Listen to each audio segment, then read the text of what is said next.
Alerte sur le risque d'accident aux urgences. 14 chefs de service réclament un grand plan pour les urgences saturées en permanence. Votre invité à présent, Mathieu, professeur Philippe Juvin, chef de service des urgences à l'hôpital Georges Pompidou à Paris. Je lis Le Monde aujourd'hui. Plus aucun malade de cancer ou de démence qui vient mourir à l'hôpital ne devra passer ses dernières heures de vie aux urgences avec un personnel débordé qu'il ne connaît pas. Bonsoir Philippe Juvin.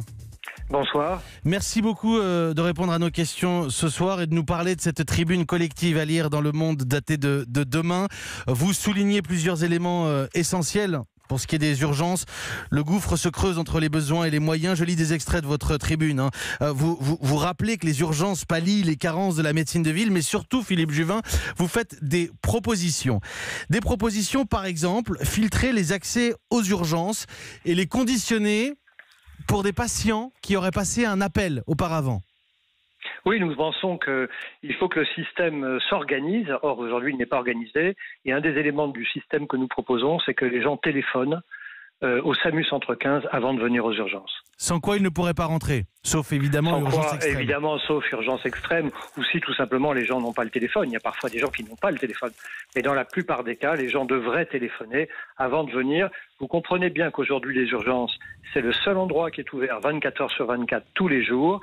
Et quand les gens n'ont pas le choix, quand ils ne savent pas où aller, ils vont spontanément aux urgences, alors que parfois un simple appel téléphonique auparavant permettrait de filtrer l'accès aux urgences. Vous annoncez un objectif 0 brancard. Aucun patient des urgences ne devra passer la nuit sur un brancard dans un couloir. Ça rappelle une actualité récente d'un hôpital parisien. Oui, absolument. La difficulté, elle est la suivante. La difficulté est la suivante, c'est que l'année dernière, pendant l'épisode de grippe, 100 000 personnes ont dormi sur un brancard dans les hôpitaux français, dans les urgences. C'est évidemment absolument inacceptable et nous suggérons désormais que les hôpitaux qui, comme vous le savez, doivent se faire certifier tous les 4 ans, eh bien, à l'intérieur de cette certification, pour pouvoir être certifiés, ils doivent avoir un nombre de lits suffisant pour couvrir l'activité de leurs urgences. Aujourd'hui, ce n'est pas le cas et trop souvent, nous avons des patients que nous devons garder à l'hôpital parce qu'ils sont trop faibles pour être envoyés chez eux et nous sommes obligés, faute de lits dans l'hôpital, de les garder sur des brancards. C'est absolument inacceptable. Et vous rappelez que l'encombrement des services d'urgence n'était évoqué dans le passé qu'au moment de la grippe ou de la canicule, qu'aujourd'hui il est permanent. Le nombre de visites a doublé en 20 ans. Vous proposez, Philippe Juvin, dans cette tribune avec vos collègues, la création dans les services d'urgence, il faut bien comprendre, dans les services d'urgence, d'unités consacrées aux patients âgés. C'est une de nos propositions, mais il y en a beaucoup dans cet article du Monde que je vous suggère de lire et qui est aussi sur Internet. Nous voyons aujourd'hui que le vieillissement de la population fait que les patients sont de plus en plus âgés et les patients âgés demandent un savoir-faire et probablement des moyens supplémentaires. Si vous voulez, dans une file d'attente aux urgences, on mélange les sujets âgés et les sujets jeunes. Et ce n'est pas satisfaisant parce que les gens qui sont âgés ont besoin de plus d'attention, ils ont besoin d'être pris plus rapidement en charge. Ce qui a été montré, c'est que l'encombrement aux urgences, ce qu'on appelle l'encombrement, ce sont ces files d'attente interminables, augmente la mortalité et particulièrement chez les sujets âgés. Donc ce que nous voulons, c'est que les sujets âgés soient pris en priorité sur une file d'attente particulière.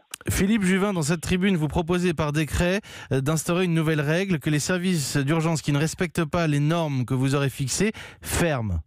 Mesure de coercition. Non, mais il y a 25 ans, il y avait de gros problèmes de sécurité dans l'anesthésie.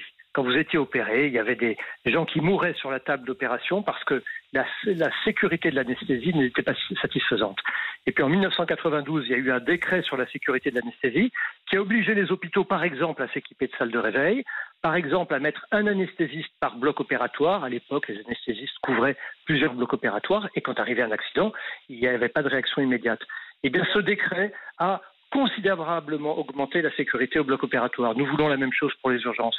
Nous pensons qu'il faut qu'il y ait un décret sur la sécurité aux urgences et les hôpitaux qui ne seront pas capables de respecter les conditions de sécurité aux urgences, eh bien, il faudra qu'ils ferment leurs urgences tout simplement.